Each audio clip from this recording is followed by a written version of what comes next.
안녕하세요. 임영주입니다. 항상 제가 그런 생각했었어요. 부모님들하고 상담하고 난 다음에 그 따끈따끈한 여운을 다른 부모님들하고 함께 나눴으면 좋겠다 이런 생각을 했는데 이유는요. 저희 홈페이지 상담실 상담 글을 보시면은 상담글은 정말 구구절절 너무너무 또 글솜씨도 좋으세요. 진솔한 이야기 읽으셨을 텐데 거기에 앤서가 없습니다. 우리가 보통 상담 글에 대해서 Q&A라고 표현을 하는데 Q는 있는데 A가 없어요. 그래서 그 엄마하고는 어떻게 상담했을까 궁금하시기도 할 텐데 제가 그걸 함께 나눴으면 좋겠다. 제일 좋은 장소가 바로 이 안이거든요. 부모님들께서 상담하신 분들께서는 아시겠지만은 제가 차에서 이동할 때 전화 상담 해드리거든요. 혹시 앞으로 저랑 상담하실 분들은요, 홈페이지 상담 글 남겨놓으시기 바랍니다. 그런데 비공개인 경우에는 대체적으로 유료 상담이 많으세요. 무료 상담 하시기 위해서는 공개 글인데 무료 상담이라고 하지만 알고 보면 공개를 했다는 그 자체가 다른 분들에게 굉장히 귀한 정보를 준 거라서 저는 충분히 비용을 지불했다고 봅니다. 제가 처음 시작할 때는 재능 기부라고 했어요. 그런데 부모님들하고 함께 상담을 진행할수록 제 재능을 기부하는 의미도 있지만 더 큰 거는 부모님들로부터 생생하게 아이 키우는 이야기 들으면서 오히려 제 원고라든가 이 동영상에서 생생한 이야기를 전해드릴 수 있어서 저 또한 좋은 의도로 시작한 것이 더 좋은 결과를 가져오는 것 같아서 앞으로도 열심히 상담을 해드리겠습니다. 꼭 공개하시고요. 공개한 상담글 제가 전화로 상담을 해드리고 이렇게 영상으로 때로는 오디오 클립으로 여러분들하고 함께 공유하겠습니다. 상담하신 분과 그 여운을 몰아서요. 여러분들하고 함께 공유를 하겠습니다. 상담글 제가 프린트를 해왔어요. 진짜 글 잘 쓰십니다. 지금 제가 손에 들고 있는데 아마 제가 읽어드리면은 크게 솔루션을 제공하지 않아도 아마 부모님들께서 남의 이야기 들으시면서 객관적인 입장이 되거든요. 원래 내 문제는 잘 답이 안 나와요. 그런데 남의 이야기 듣다 보면은 저럴 때는 이렇게 하면 참 좋은데 내 경험에 의해서는 이런 것들이 참 효과가 있던데 이런 솔루션이 나올 것 같습니다. 제가 상담해 드릴 때도요. 이렇게 하세요 라는 얘기보다는 오히려 엄마들 스스로가 답을 찾을 수 있도록 때로는 질문하고 또 제 경험도 이야기하고 때로는 지식도 나누기도 합니다. 지금 터널 지나고 있습니다.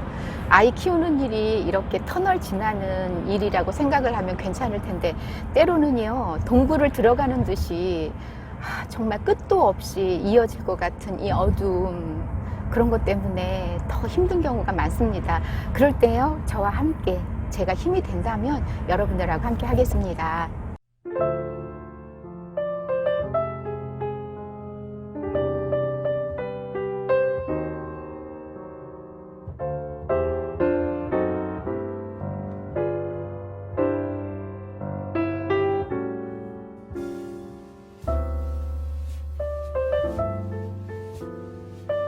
엄마하고 상담을 하다 보니까요. 사실 어떤 때는 상담 글과 유사하게 상담이 이루어질 때가 있지만 그렇지 않고 이 전화 상담하는 동안에 또 다른 고민이 생기거나 아니면 이미 상담글 올릴 때 그 고민이 해소되는 경우가 있습니다. 아이가 유치원 가거나 그럴 때는 참 미안하다 오면 잘해줘야지 그러면서 간식도 만들어 놓고요 아이 오는 걸 기다리는 거예요. 그리고 이제 아이 데리고 왔다가 함께 놀 때 그때부터는 이제 엄마한테 말도 시키지 않았으면 좋겠고 솔직히 다 귀찮다 이런 얘기 하셨는데 엄마는 제가 좀 세게 제목을 올렸습니다 라고 했지만 솔직히요 상담글 읽다 보면은 나도 그랬어 나도 그런 적 있어 이럴 때 있으실 겁니다.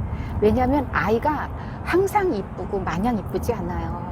나한테 왜 이렇게 시련이 주어졌을까 할 정도로 사실 아이 키우는 일은요 너무너무 다양하고 변화가 무쌍합니다. 그러면서 내게서 일어나는 이 감정 기복 때문에 너무 힘들 때가 많거든요. 그래서 저는 어머님들하고 상담하면서 꼭 얘기해요. 엄마만 그런 건 아니다. 우리 모두 그럴 수 있다. 그런 의미에서 상담글 읽어보시는 것이 위로가 된다, 힐링이 된다라고 하시는 거 사실일 겁니다. 남의 불행이 내 행복이라는 것이 아니고요. 누구나 그럴 수 있다라는 거, 그리고 아이 키우면서 이러한 과정들을 거치는 거 보니까 우리 아이가 정상, 당연하게 이 시기에 일어날 수 있는 일을 하는 거지, 너 왜 그래? 도대체 왜 그래? 라고 할 때는 아니구나. 이런 것도 우리가 배우게 되거든요. 이거야말로 전문가한테 듣는 솔루션하고 크게 다를 바가 없습니다. 엄마와 상담하다 보니까 사실 아이가 귀찮은 것도 문제지만은요, 실질적으로는 아이를 보면서 엄마의 모습을 발견할 때가 있다라는 얘기를, 그럴 때 아이가 더 싫어진다라는 말씀을 하셨어요. 그래서 어떤 모습이 그런가라고 제가 구체적으로 사례를 좀 얘기해 달라고 했더니요. 예를 들면 아이가 다른 친구를 따라서 냥냥냥냥 그렇게 안 울 거야 뭐 이렇게 애기 말 쓸 때 있잖아요. 그럴 때 굉장히 안 이쁘다고 그랬어요. 근데 사실은 5살이면은 유아어 쓸 때거든요. 그래서 유아어를 쓰는데 왜 그게 안 이쁠까 했더니 엄마가 학창 시절에 다른 친구들을 따라했었던 그 기억이 이렇게 오버랩이 되면서 우리 아이도 다른 애를 따라하는 것이 좀 못마땅해 보이는 거죠. 육아하다 보면은요, 내 안에 있었던, 내가 했었던 그 모습이 아이에게 나타날 때가 많습니다. 그런데 그때마다 흐뭇하게, 어휴 세상에, 날 닮아서 우리 아이가 이렇구나, 이런 마음보다는 왜 저런 걸 닮았을까? 이런 부분이 많아요. 사실 날 닮은 좋은 부분이 굉장히 많을 텐데, 그럴 때는 신경이 쓰이지 않다가 좀 내가 버리고 싶었던 것, 내가 가지고 있던 어떤 나쁜 습관이라고 생각했던 것이 아이한테 보일 때 우리는 그때 실망을 하게 되고 빨리 고쳐주고 싶습니다. 그러다 보니까 아이에 대해서 언제 웃어줬는지 정말 기억이 안 날 정도로 까마득하다라고 표현을 한 것도 무리는 아니란 생각이에요. 그리고 아이랑 맞지 않는 것 같다. 그래서 어떤 부분이 맞지 않는 것 같습니까? 라고 물어봤더니요. 유치원 다녀와서 아이랑 재밌게 놀아야지 하고 앉아서 뭔가를 좀 놀이를 하려고 그러면 아이의 반응이 좀 뭐라 그럴까요? 심드렁하거나 활짝 웃으면서 엄마, 나 엄마랑 같이 놀으니까 너무너무 좋아 이러기보다는 별 반응이 없다라는 거예요. 그러다 보면 엄마도 아이랑 노는 것에 대해서 그렇게 재밌어지지 않고요. 근데 엄마가 마침 저녁 식사를 준비하거나 다른 일을 할 때, 그때 아이가 와서 엄마 나랑 놀아 한다는 겁니다. 그럴 때 어떻게 하시냐고 또 제가 또 물어봤죠. 그랬더니요, 숨을 한번 이렇게 몰아쉬고요. 제가 이제 오디오 클립에서 했었던 명상호흡을 하셨다는 거예요. 그런데 좀 부드럽게 내뱉지 않고 이렇게 하셨다는 겁니다. 그랬더니 아이가 하고 따라하더래요. 여러분, 지금 제가 했던 것 가운데에서 어떤 부분이 명상 호흡이고 감정을 조절하는 호흡이고 어떤 부분이 한숨인지 금방 아셨죠? 내가 할 땐 잘 안 보이는데 남이 할 땐 보이는 거잖아요. 맞아요. 그거는 호흡을 조절하고 감정을 가라앉히는 그런 호흡이 아니라 이런 거 있잖아요. 이게 뭐죠?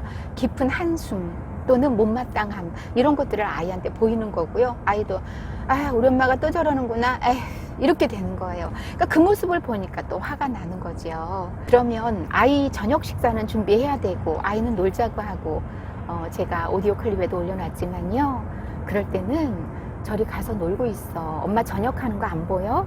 이렇게 이야기하는 분도 계시고요. 상담을 청해 오신 엄마처럼 너 지금 엄마 저녁하는 거 안 보이니? 왜 아까 놀 때는 그러더니 지금은 시간이 안 되고 상황이 안 되는데 놀자 그래? 이렇게 혼잣말을 하신다고 그래요. 근데 표현하는 게 좋습니다. 어떻게 표현하면 괜찮을까요? 엄마 저녁 식사 준비 중이야. 그러면 애가 네 엄마 알겠어요. 엄마 그러면 식사 다 준비하고 난 다음에 저랑 맛있게 먹어요. 할 리가 없습니다. 그러면 또 칭얼거릴 수도 있어요. 그럴 때는 엄마 옆에서 소꿉놀이 하게 한다든가, 엄마 여기 있으니까 옆에서 같이 놀을까 하는 거예요. 물론 만족하지는 않을 겁니다. 왜냐면 같이 마주 앉아서 놀자는 거지 엄마 주변에서 그렇게 혼자서 노는 걸 원하는 건 아니겠지만, 그럴 때는 선택과 집중, 결정이 필요한 거기 때문에 차선을 선택하라는 말씀 제가 드렸습니다. 최선은 아이랑 함께 놀아주는 거지만 지금 해야 할 일이 있기 때문에 엄마는 저녁 식사 준비하고 아이는 옆에서 놀게 하는 거예요. 찡얼찡얼 놀아도 괜찮습니다. 않습니다. 왜냐? 우리는 각자 할 일이 있고요. 아이도 받아들일 건 받아들이기 때문이에요. 왜 매사 우리 아이랑 안 맞을까? 나 정말 아이랑 이렇게 함께 하는 거 귀찮아. 말도 시키지 않았으면 좋겠어. 이런 상담이었지만 이야기 풀어나가다 보니까 아이와 함께 보였던 것들이 어떻게 보면 누구나 어느 가정에나 일어날 수 있을 법한 거였습니다. 엄마 딴에는 굉장히 심각하고요. 나는 나쁜 엄마인가 라고 말씀하셨지만 그렇지 않아요. 상담 마지막에 제가 그런 얘기 드렸는데 우리 아이를 위한 자존감 수업에 자존감 진단표 마지막 10번째가 있습니다. 나는 우리 아이와 잘 맞는다고 생각한다. 정말 중요한 부분인 것 같아요. 그 10개의 진단표 가운데에서 각각 부모님들한테 해당되는 부분은 조금씩 다를 수 있겠지만 10번째는 누구에게나 다 소중하게 밑줄을 칠 부분인 것 같습니다. 아이랑 맞는다는 일, 남편하고도 맞지 않잖아요. 어른끼리도. 그럴 때 아이를 바꾸려고 하다 보면은요, 내 성격 버립니다. 내 성격 바뀌지요. 그럴 땐 엄마가 아이에게 맞추려고 하는 거 쉽지 않습니다. 그렇기 때문에요, 상담 마지막 부분에 제가 꼭 했던 이야기 기억해 주시기 바랍니다. 에너지를 잘 관리해야 돼요. 저도 지금 이렇게 영상 찍지만요, 마음은 있어도 힘이 없거나 제가 이 영상에 쏟을 에너지가 고갈되어 있다면 저 이렇게 미소 지으면서 영상 촬영할 수가 없을 것 같습니다. 부모님들과 함께 항상 좋은 이야기 공유하고 싶고요. 아이 잘 키우는데 도움드리고 싶을 때 제가 저에게 항상 다짐하는 거 있습니다. 에너지 관리 잘하자. 그리고 때로는요, 힘이 날 때도 있고 빠질 때도 있습니다. 힘이 날 때는 언제냐면요, 잠시만요. 이런 메일 받을 때예요. 박사님, 저 전화 상담자입니다. 감사하다는 말씀 꼭 전하고 싶어 메일 남깁니다. 말씀하셨던 부분 힘들 때마다 떠올리고 있습니다. 가끔 있고 예전처럼 행동하기도 하지만 큰 위안이 되고 제 이야기를 그렇게 들어주신 것 너무너무 행복했습니다.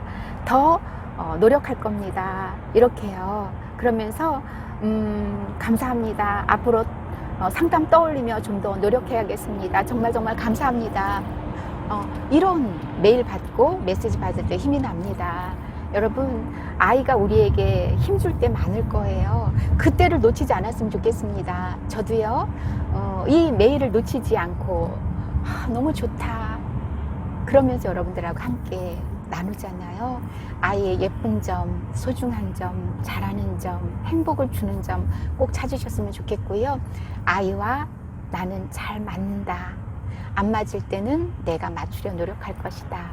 그 다음 에너지 관리 잘하자. 내 에너지는 누가 주는 것이 아니라 내 스스로가 만들어내는 것이고 이 한정된 에너지를 잘 분배해야겠다라는 것 정말 육아하면서 또 살면서도 그래요. 굉장히 중요한 부분인 것 같습니다. 궁금하신 것도 저에게 도움받고 싶은 부분이 있으면요, 네이버에 임영주 검색하세요. 그리고 공식 홈페이지 들어오시면 상담실이 있을 겁니다. 상담글 남겨주시고요, 제가 그 글 읽어보겠습니다. 그리고 저희 담당자가 제 전화번호 남겨놓을 거예요. 그러면 문자 주시고 저와 함께 상담 시간 정해서요, 지금 제가 이렇게 이동할 때 여러분들하고 넉넉하게 편안하게 함께 하겠습니다. 온 마음을 다해서 제가 여러분하고 함께 하니까 제가 여러분 멘토 되드릴게요. 상담글 남겨주시고요, 우리 육아 에너지 적절하게 잘 안배해서 엄마도 행복하고 아이도 행복했으면 좋겠습니다. 감사합니다. 마칠게요. 안녕히 계세요.